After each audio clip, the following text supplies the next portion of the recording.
Assalamualaikum warahmatullahi wabarakatuh. Nama saya Dila Penila. Di video kali ini saya akan mereview materi yaitu tentang berpikir kritis. Fallacies, mistake of reasoning in logic. Dari definisi dari berpikir kritis itu sendiri yaitu keterampilan berpikir yang dilakukan seorang, bagaimana seorang itu memeriksa sebuah pernyataan, apakah pernyataan tersebut logis dan tidak berasal dari asumsi yang salah.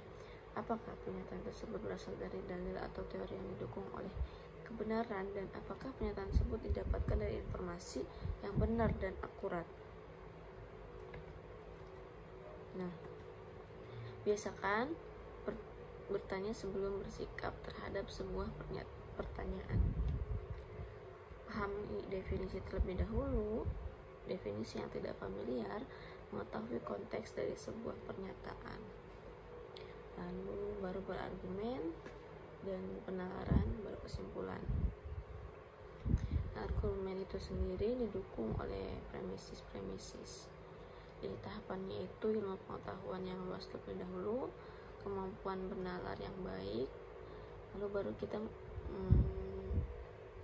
memberikan kesimpulan yang benar dan dapat dibuktikan. Nah, penalaran ilmiah, di sini ada penalaran ilmiah, pendekatan yang sistematis terhadap hakikat suatu masalah dengan pengumpulan fakta-fakta dan data untuk mengambil tindakan yang tepat.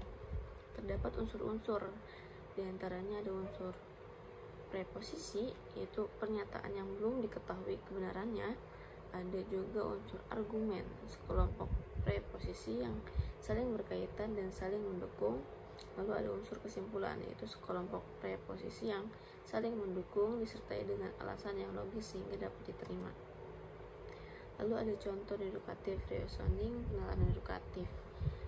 Di silogisme, semua murid yang mendapatkan nilai kurang dari 60 harus mengikuti remedial.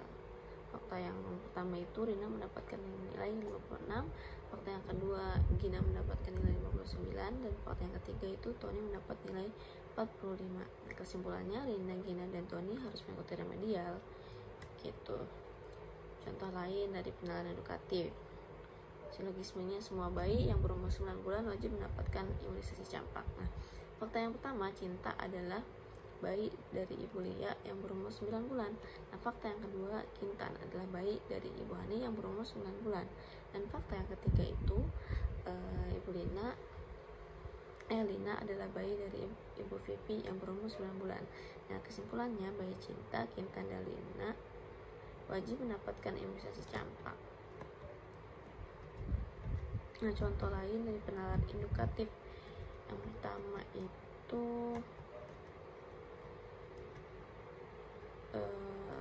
Hani kuliah di IMDS, pandai berbahasa Inggris. Nah, fakta yang kedua itu Jaya kuliah di IMDS, pandai berbahasa Inggris. Fakta yang ketiga, Bambang kuliah di IMDS, pandai berbahasa Inggris. Nah, di generalisasinya semua mahasiswa yang kuliah di IMDS pandai berbahasa Inggris. Tapi belum tentu kebenarannya. Penalaran edukatif dan indukatif itu berbeda. Jadi penalaran edukatif itu semua premises benar atau faktual dilakukan kesimpulan, dan kesimpulannya sudah pasti dan benar, 100% memberi dukungan terhadap kesimpulan.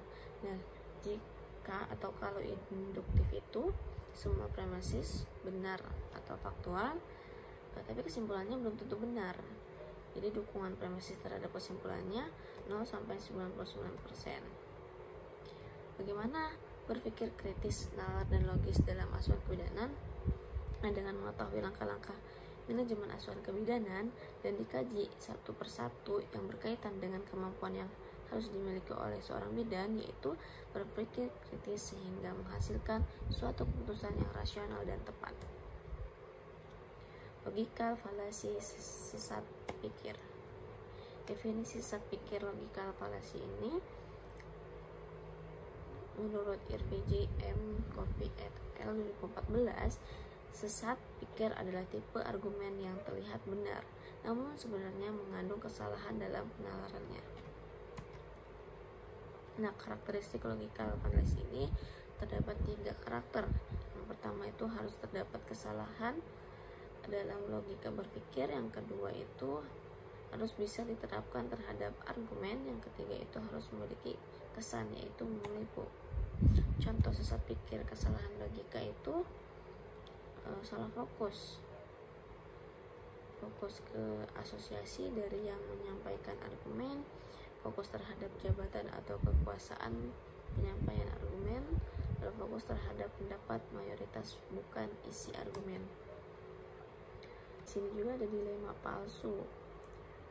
Jadi dilema palsu itu menyodorkan dilema palsu, situasi yang dihadapkan pada dua kondisi yang setara, yaitu sama bagusnya atau sama buruknya, sehingga sulit untuk memilih. Contohnya itu, Genta sering mendengar suara orang ngobrol di sebuah rumah di ujung jalan, padahal rumah itu sudah lama kosong. Jadi Genta percaya rumah tersebut berhantu. Menurut Genta, hanya ada dua penjelasan. Yang pertama, yang mengobrol adalah penghuninya. Kedua, jika rumah itu kosong, maka yang ngobrol adalah makhluk halus. Padahal ada kemungkinan lainnya, misalnya karena rumah itu kosong sehingga rumah itu sering dipakai oleh anak-anak bermain.